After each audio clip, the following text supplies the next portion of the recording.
আজকে একটা diverter valve service করা দেখাচ্ছি। কিছুদিন আগে আমি এটা একটা কাজ করেছিলাম আর কি, একটা বয়লারে। সেটার সেন্ট্রাল হিটিং এবং হট ওয়াটারের প্রবলেমের কারণে ডাইভার্টার ভালভ চেঞ্জ করতে হয় আর কি।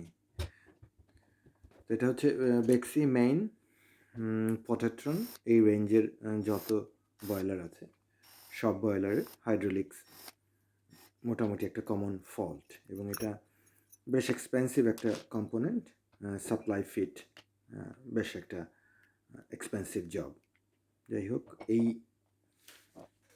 ডাইভার্টার ভালভটা মেইন ফাংশন হচ্ছে, আমরা জানি কন্ডেন্সিং বয়লারের মানে কম্বি বয়লারের মেইন কাজ এরাই করে, হট ওয়াটার এবং সেন্ট্রাল হিটিংকে মানে নিয়ন্ত্রণ করে এই কম্পোনেন্টটা। তো এই কম্পোনেন্টেই বেশি কাজ করে সারাদিন।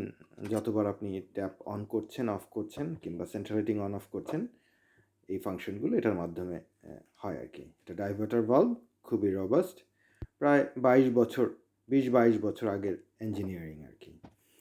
তো এগুলোকে আসলে কমপ্লিটলি সার্ভিস করা যায়। এর সার্ভিস কিট বাজারে কিনতে পাওয়া যায়। সেই ক্ষেত্রে যেটা হয় যে অনেক অনেক কম খরচে এটাকে সার্ভিস করা সম্ভব। কিন্তু আপনি যখন কাজে যাচ্ছেন, এটা আসলে কোনোভাবেই সম্ভব না যেটা কাস্টমারের বাসায় বসেই কাজগুলো করা। বিকজ এটা কাজ করতে মানে এটাকে কমপ্লিট সার্ভিস করতে যা যা লাগে আজকে আমি তাই দেখাবো। তো পুরো পার্টসটাকে, এটা একটা ফল্টি কম্পোনেন্ট, এটাকে আমি থরলি মানে পার্ট বাই পার্ট খুলে ফেলছি এবং প্রত্যেকটা মেকানিজম আমি দেখার চেষ্টা করছি। বিকজ এটাই হচ্ছে আমার প্রথম মানে একটা ডাইভার্টার ভালভ যেটা আমি সার্ভিস করছি, এবং কোনো একটা মানে ব্রেকডাউনে হয়তো এটা হয়তো ব্যবহার হয়ে যাবে আর কি।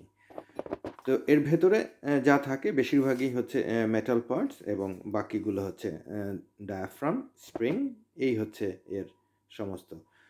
তো খুবই আশ্চর্য লাগে যখন এই কাজগুলো করি যে কার মাথা থেকে এই জিনিসটা বের হয়েছে। এত জটিল একটা বিষয় কিভাবে মেকানিক্যালি সলভ করা সম্ভব। যাই হোক, আমি শুধু এটার সার্ভিস করছি। ওই পার্টটা আসলে খুবই বিস্ময়ের ব্যাপার। মানে হিউম্যান ব্রেন কতটা ক্রিয়েটিভ না হলে এই কাজগুলো করা সম্ভব আর কি। যাই হোক, যে মানুষটা করেছে তার প্রতি কৃতজ্ঞতা, এবং এই ধরনের ইঞ্জিনিয়ারিং ছিল জন্য আমরা আসলে নির্বিঘ্নে ঠান্ডা গরম সব কিছুতেই বিভিন্ন ধরনের সুবিধা পেয়ে যাচ্ছি আর কি। তো প্রত্যেকটা কম্পোনেন্টকে খুলে ফেলে এগুলোকে চেক করা, আসলে ভালভটা কেন ফেল করলো। কিন্তু আমার কাছে আমি যতটুকু এখানে দেখেছি, এই ভালভটা ফেল করেছে শুধুমাত্র সেন্ট্রাল হিটিং সাইডের যে ডায়াফ্রাম, ওখানে যে মাইক্রো সুইচ, ওখানে এটা লিক হচ্ছিল আর কি। মাইক্রো সুইচের যে স্পেন্ডেল আসে, যে পিনটা আসে, ওই পিনের ওখান থেকে। কিন্তু এটাকে আসলে অন সাইটে সার্ভিস করা একদম ইম্পসিবল আর কি। বিকজ এর যে স্টেজ, এবং এটাকে যদি 100% একজন মানে কি বলবো ইঞ্জিনিয়ারের স্ট্যান্ডার্ড অনুসারে যদি এটাকে সার্ভিস করা হয়, এবং সেটাকে যদি কোথাও বিক্রি অথবা রিইউজ করা হয়, তাহলে এই স্ট্যান্ডার্ডগুলি অবশ্যই ফলো করা উচিত। আদারওয়াইজ এটা আবার ফেল করবে মানে অল্প সময়ের ভেতরে। তো যাই হোক, আমি সম্পূর্ণ কম্পোনেন্টটাকে পার্ট বাই পার্ট খুলে এটাকে সার্ভিস করা। ফার্স্টিং হচ্ছে এখানে ডিসকেলার দিয়ে যত ধরনের, যেহেতু এটা হাইড্রোসাইডে প্রচুর পরিমাণে, লন্ডনের ওয়াটার খুবই হার্ড, প্রচুর লাইম স্কেল হয়, সেই লাইম স্কেলগুলো এবং যত ধরনের ময়লা আছে 20-22 বছরে জমেছে, সেগুলোকে ক্লিন করা আর কি। তো ফার্স্ট আমি যেটা দিয়ে ক্লিন করেছি সেটার স্ট্রেংথ একটু কম ছিল। তো এবার আমি আসলে খুবই করোসিভ এটা, হাইড্রোজেন ক্লোরাইড, এবং এটা মানে বিপজ্জনক আর কি, 8 নম্বর ক্যাটাগরি আর কি, এত মানে করোসিভ এটা। তো এখানে আমি কিছু ভুল করেছি, যেহেতু আমার এটা ফার্স্ট আর কি সার্ভিসিং, এবং সার্ভিস মানে এটা স্ট্রিপ করেছি, সার্ভিস করেছি এবং রিবিল্ড করব আর কি। তো ওখানে যে প্লাস্টিকের যে কম্পোনেন্টগুলো ছিল, সেগুলো সব ডিজলভ হয়ে গেছে অ্যাসিডে, হাইড্রোক্লোরিক অ্যাসিডে। তো পরবর্তীতে আর এই কাজটা আমি অবশ্যই প্লাস্টিক কম্পোনেন্টগুলো সেপারেটলি মানে কম স্ট্রেংথেরগুলোতে করব। তো আপনারা দেখতেই পাচ্ছেন যে যে কম্পোনেন্টগুলো পুরনো ছিল 22 বছরের, সেগুলো এখন একদম চকচকে নতুন হয়ে গেছে। শুধুমাত্র এই 3-4 ঘন্টার মানে কেমিক্যালে এটাকে ডিপ করা হয়েছিল এবং যথেষ্ট সময় দেওয়া হয়েছে এটার মানে হাইড্রোজেন ক্লোরাইড এই লাইম স্কেলের সঙ্গে মানে ক্যালসিয়াম কার্বনেটের সঙ্গে বিক্রিয়া করে এটা সম্পূর্ণ ক্লিন করে ফেলেছে। এখন আমি এটাকে রিবিল্ড করছি। তো এই পার্টসগুলো এত বেশি এক্সপেন্সিভ যে এগুলোর সার্ভিস কিট পাওয়া যায়। তার মানে কম খরচে, কম আসলে খরচ কখনোই হয় না, লেবার সবসময় ফিক্সড, হয়তো মেটেরিয়ালের দিকে। এখানে সার্ভিস কিট কিনতে পাওয়া যায়। এই service kit, complete service kit, যেটা 20 পাউন্ডসের মতো রাফলি। তো এটা যদি আপনি কিনে কোনো একটা দিন এটাকে রেডি করে রাখেন, একদম মানে পারফেক্টলি এটা সার্ভিস করে রিবিল্ড করে রেখে দেন আপনার ভ্যানে, তাহলে কোনো একদিন এটা মানে কি বলবো, ক্রিসমাস ইভ অথবা ক্রিসমাস ডেতে কোনো কাস্টমারের বাসায় আপনি লাগিয়ে মানে তাকে উদ্ধার করতে পারবেন এবং আপনিও খুশি হয়ে যাবেন আর কি। তো এখানে যে সার্ভিস কিট, এই সার্ভিস কিটের ভেতরে সমস্ত কম্পোনেন্ট দিয়ে দেওয়া হয় যেগুলো রিমুভেবল পার্টস, এবং আমি মনে করি যখন আমরা সার্ভিস করছি এবং সেই স্ট্যান্ডার্ডে এই কম্পোনেন্টটাকে রাখতে চাই, সমস্ত কিছু ওরা যা যা সাপ্লাই করে সমস্ত কিছু ইনস্টল করা।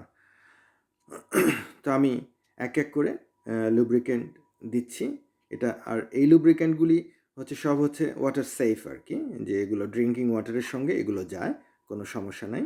তো এগুলো সার্ভিস কিটের ভেতরেই আসে। তো এক এক করে আমি যেভাবে খুলেছি, তো কেউ যদি এটা প্রথম করতে চান অবশ্যই এটার একটা ভিডিও রেখে দেওয়া উচিত, যে আপনি যেভাবে খুলছেন ঠিক একইভাবে এটাকে যদি ইনস্টল করতে পারেন নতুন পার্টসগুলো, তাহলেই কিন্তু এটা হয়ে গেল, মানে এত সিম্পল। তো আমি এক এক করে প্রথমে এখন যেটা নিয়ে কাজ করছি সেটা হচ্ছে হট ওয়াটার সাইড আর কি, যে হেডের যে হেডের যে সাইডটা, এখানে এটা কন্ট্রোল করে হট ওয়াটার। সেই হট ওয়াটার সাইডে ডায়াফ্রাম চেঞ্জ করা হলো, ভেতরে যে ডিস্ক ছিল সেটা চেঞ্জ করা হলো, সব কিছু চেঞ্জ করে একদম মানে এটা অপারেশনাল অবস্থায় রেখে পিনগুলোকে ফিল করা যে এগুলোর মুভমেন্ট ঠিক হচ্ছে কি না, যথেষ্ট পরিমাণ লুব্রিকেন্ট ইউজ করা। কারণ এই একবার আপনি যেটা দিচ্ছেন এটা যখন লাগানো হবে আবার হয়তো অনেক বছর পর এটা ফেল করবে। তো এতদিনের জন্য আপনাকে অবশ্যই সুন্দরভাবে গ্রিস করতে হবে, যতটুকু দিয়েছে ততটুকুই ব্যবহার করতে হবে। আমার এখন হয়ে গেল সেন্ট্রাল হিটিং হট ওয়াটার সাইডের যে কন্ট্রোল, সেটাকে আমি রেডি করে ফেললাম এবং এটাকে আমি চেক করছি যে পিনগুলো ঠিকমতো আপ অ্যান্ড ডাউন করছে কিনা, কারণ এটা দিয়েই আসলে মাইক্রো সুইচ অ্যাক্টিভেট হবে আর কি। এখন আমি যেটা করছি সেটা সেন্ট্রাল হিটিং পার্টটা। তো সেন্ট্রাল হিটিং পার্ট একটু কমপ্লিকেটেড, এখানে বেশি কম্পোনেন্ট। সেই কম্পোনেন্টগুলো যেহেতু আমার এটা প্রথম, তারপরেও আমার সমস্যা হয়নি, যেহেতু বোঝা যায় আসলে কোনটার পরে কোনটা করতে হবে আর কি। তারপরেও কোথাও যদি স্টাক হয়ে যায়, আমার যে ভিডিও আছে সেই ভিডিও দেখে আমি যে কীভাবে আমি খুলেছিলাম সেটা দেখা, এবং সেটা যদি আমি দেখি তাহলে বুঝতে পারবো যে আসলে কম্পোনেন্টগুলো আবার কিভাবে অ্যারেঞ্জ করতে হবে আর কি। তো এই কাজগুলো খুবই ইন্টারেস্টিং। আমি রেখে দিই যে কোনো ডাইভার্টার ভালভ। এটা যে আমি মানে কোনো কারণে সেল করব, এটা আসলে ব্যাপারটা সেরকম না আর কি। এটা জাস্ট মানে এটার ইন্টারনাল মেকানিজমটা আন্ডারস্ট্যান্ড করা। বিকজ আমরা যখন কোনো ব্রেকডাউনে যাই, তো সেখানে কমপ্লিট রিপ্লেসমেন্ট ছাড়াও কাজ করা সম্ভব। সেই জিনিসগুলোকেই ফাইন্ড আউট করা হচ্ছে, কারণ এটার কী প্রবলেম ছিল সেটা আমি জানি। এখন এই কম্পোনেন্টটা খোলার পরে আমি দেখতে পেরেছি আসলে কোন অর্গানটা আর কি এখানে, মানে কোন পার্টসটা আসলে, মানে এই পুরো ডাইভার্টার ভালভের কোন অংশটা এখানে ফেল করেছিল সেটা আমার জানা হয়ে গেছে। শুধুমাত্র জানতে পেরেছি এই কারণে, যেহেতু এটাকে আমি কমপ্লিট স্ট্রিপ করেছি। এই কমপ্লিট স্ট্রিপ করার পরে আমি বুঝতে পেরেছি আসলে এই পার্টটা ফেল করেছিল। তো আমরা আসলে পার্ট বাই পার্ট এটাকে সার্ভিস করা সম্ভব, কিন্তু এই পার্টসগুলোর মানে বয়লারের ভেতরে এমনভাবে মানে অ্যারেঞ্জমেন্ট এমন জায়গায় যে এখানে আপনি আসলে কোনোভাবেই মানে পুরো জিনিসটাকে না খুলে এনে এটা এই কাজটা করা সম্ভব না। তো বাই দ্য টাইম আপনি এই পুরো জিনিসটাকে খুলে আনবেন, এর জন্য আপনার যে অ্যারেঞ্জমেন্ট যা যা করা আর কি একটা বয়লারে, তো সেই সময় যে আপনি কখনোই এই রিস্কে যাবেন না। তখন আপনাকে মনে হবে যে একটা ব্র্যান্ড নিউ অথবা একটা ইউজড অথবা একটা ইঞ্জিনিয়ার সার্ভিস, যেটার গ্যারান্টি সহ আর কি, এরকম একটা পার্টস এখানে অ্যাড করা। বিকজ অনেক কিছু করার পর আপনি আপনার নিজের বাসাতে এটা হয়তো ট্রাই করতে পারেন, নিজে নিজে যদি করতে পারেন সেটা ডিফারেন্ট, কিন্তু কাস্টমারের বাসাতে অবশ্যই ক্ষণ আপনি এত কিছু করার পরে ওখানে কোনো ফল্টি পার্টস কিংবা যেটার উপর আপনার কোনো আস্থা নাই সেমন কোনো কিছু আপনি লাগাতে পারবেন না আর কি, কারণ এটা আসলে আপনার তখন ওইটা পণ্ডশ্রম হয়ে যাবে। তো এক এক করে আমি এটাকে রিবিল্ড করছি, ভেতরের যে অর্গ্যানগুলো, ছোট ছোট কম্পোনেন্টগুলো, সেগুলোকে একটার পর একটা রিঅ্যারেঞ্জ করছি। আপনারা দেখেছেন আমি যখন এটাকে স্ট্রিপ করেছিলাম এর ভেতরের অবস্থা কী ছিল। 3-4 ঘন্টা হাইড্রোজেন ক্লোরাইডে এটাকে ডিপ করে রাখা হয়েছিল, সম্পূর্ণভাবে সব কিছু একদম নতুনের পর্যায়ে চলে গেছে। এরপরেও আমি যেহেতু সার্ভিস কিটে এই জিনিসগুলো তারা প্রোভাইড করেছে, আমি পুরনগুলো ফেলে দিয়ে শুধুমাত্র ওগুলো আমি রেখে দিয়েছি আমার ব্যাকআপ আমার টুল বক্সে, যদি কখনো মানে পুরো জিনিসটাকে চেঞ্জ না করতে হয় সেই ধরনের ট্রাবল শুট ওগুলো দিয়ে করা যাবে আর কি। কারণ এই কম্পোনেন্টগুলো খুবই হ্যান্ডি, আপনি যেখানে সেখানে এগুলো পাওয়া যায় না। আপনার যেদিন ভীষণ দরকার, কোনো একটা এমার্জেন্সি কল আউটে আপনি গিয়েছেন, এগুলো আপনার দরকার, আপনি কোথাও থেকে এটা দোকান থেকে কিনে আনতে পারবেন না, এগুলোকে জন্য আপনাকে অর্ডার করতে হবে অনলাইনে। এবং সেই অর্ডারটা ঠিক হলো কি না এই জিনিসগুলো মানে অর্ডার করা ওটা একটা ঝক্কির বিষয় আর কি, মানে পুরো জিনিসটাকে দেখে মডেল বাই মডেল কোন অংশটা আপনাকে চেঞ্জ করতে হবে, বেশ এখানে আসলে এক্সপার্টিজের দরকার আছে আর কি। যে কোনো কেউ এগুলো অর্ডার করলে দেখা যাবে যে আপনি এক জিনিসের জন্য আপনি 10 বার অর্ডার করছেন আর কি। তো এক এক করে আমি প্রত্যেকটা জিনিস অ্যারেঞ্জ করছি, ভেতরে সেট করছি এবং যথেষ্ট পরিমাণে মানে সতর্কতার সাথে, যেহেতু এটাকে আমি আমার ফিউচার কোনো একটা জায়গাতে এটা হয়তো আমি ইউজ করতে পারবো এরকম একটা ব্যাপার, এবং সেই সাথে আমার লার্নিং এবং আন্ডারস্ট্যান্ডিংটা যাতে আরও ক্লিয়ার হয় এই জন্যই এই জিনিসটা আমি আসলে স্ট্রিপ করেছি এবং সার্ভিস করেছি এবং শেষ পর্যন্ত রিবিল্ড করেছি। এবং এটা একটা বয়লারের ব্রেকডাউনে আমি এটাকে এই জিনিসটাকে আমি আবার ইনস্টলও করব, সো আমাকে সেই লেভেলের কাজটাই করতে হচ্ছে আর কি। তো এখন সেন্ট্রাল হিটিং সাইডে যে কম্পোনেন্ট, এখানে যে মেকানিজমটা ইন্টারনাল মেকানিজম, এটাকে মাঝে মাঝে আমি কনফিউজড হয়ে যাচ্ছি যে কোনটার পরে কী হবে আর কি। তো পার্টস ভেতরের যে কম্পোনেন্টগুলো এগুলোকে অ্যারেঞ্জ করলেই আপনি বুঝতে পারবেন, যখন এটা সুন্দরভাবে ফিট হবে একভাবেই ওয়ান ওয়েতেই ফিট হয় আর কি, আপনি ইচ্ছা করলে এটাকে ঘুরিয়ে ফিট করতে পারবেন না, তখন আপনি ফিল করবেন যেটা আসলে হচ্ছে না। হ্যাঁ, সো যখন এটা ঠিক মতো হয়েছে মানে আপনি যখন কারেক্ট, তখনই এটা আপনি ওখানে বুঝতে পারবেন যে এখানে ঠিকঠাক মতো সব কিছু হচ্ছে আর কি, আদারওয়াইজ এটা ফিটই হবে না আর কি। তো এই হচ্ছে বয়লার, একটা কম্বি বয়লারের সবচেয়ে গুরুত্বপূর্ণ একটা অংশ যেটা খুব কমনলি ফেল করে। সেন্ট্রাল হিটিংয়ের কম্বি বয়লার এর ডাইভার্টার ভালভ হচ্ছে মোস্ট রিমুভেবল কম্পোনেন্ট, এবং এটা আবার সার্ভিস করেও মানে সার্ভিসও করা যায় আর কি। তো সেই লেভেলে আমি এই কাজগুলো করি আমার যখন বাসায় অবসর থাকে, আমি যেদিন বাসায় থাকি আমি এগুলো জমিয়ে রাখি, এবং 1 ঘন্টার ভেতরেই আপনি 3-4টা এরকম কাজ করে ফেলতে পারেন আর কি। তো আমার সময় বেশি লাগে যেহেতু আমি আবার এগুলোর ভিডিও করি, আমি নিজে জানি, মানুষকে জানাই, তো এই বিষয়গুলোর জন্য আমি আবার বেশি সময় নিয়ে ফেলি আর কি। তাই হোক, একবার একটা ভিডিও থাকলে সবার জন্য রেফারেন্স হিসেবে এটা কাজ করে, আমার নিজের জন্য, কারণ এরকম আর একটা কাজ আমি কবে করবো আমি জানি না, বাই দ্য টাইম আমার ব্রেন এই এই জিনিসটা মুছে যাবে আর কি, মানে ব্যাপারটা এরকম, কারণ অনেক কিছু নিয়ে আমরা ব্যস্ত থাকি, তার ভেতরে এই খুঁটিনাটি বিষয়গুলো মনে থাকার কথা না আর কি। বেস্ট হচ্ছে একটা ডকুমেন্ট হিসেবে, একটা ভিডিও ক্লিপ হিসেবে, অথবা যেভাবেই হোক যার যেভাবে সুবিধা রেখে দিলে পরবর্তীতে ট্রাভেল শ্যুটে খুব সুবিধা হয়। যেহেতু এটাই আমার ট্রেড, আমি এই কাজগুলোই করি, সো আমার জন্য এটা আসলে মানে খুবই জরুরি আর কি, যে জিনিসগুলো কত সুন্দরভাবে এগুলো করা যায়। তো আমি সেন্ট্রাল হিটিং সাইটটাকে অল অ্যাবাউট টেকনিক্স, আর কিচ্ছু না, এটা হচ্ছে শুধুমাত্র টেকনিক, এবং সেইভাবে আপনাকে আস্তে আস্তে নিজেকে তৈরি করে ফেলা।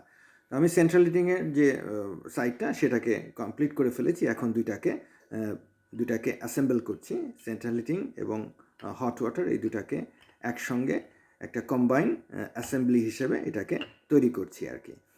তো এরকম একটা পার্টস, ব্র্যান্ড নিউ পার্টস, যেটা অলমোস্ট মানে 250 পাউন্ডসের মতো, জাস্ট এই কম্পোনেন্টটা, কিন্তু এটাকে যদি আপনি সার্ভিস করেন, কোনো একদিন সবচেয়ে বিপদের দিনে আপনার ভ্যানে যদি এটা থেকে যায়, কারণ আমি এটা কিনে আমার ভ্যানে ফেলে রাখবো না, অবশ্যই আমি সার্ভিস করে আমি রেখে দেবো একটা, জাস্ট কোনো একটা এমার্জেন্সিতে ওটা ব্যবহার করা যাবে, অবশ্যই ব্যবহার করা যাবে।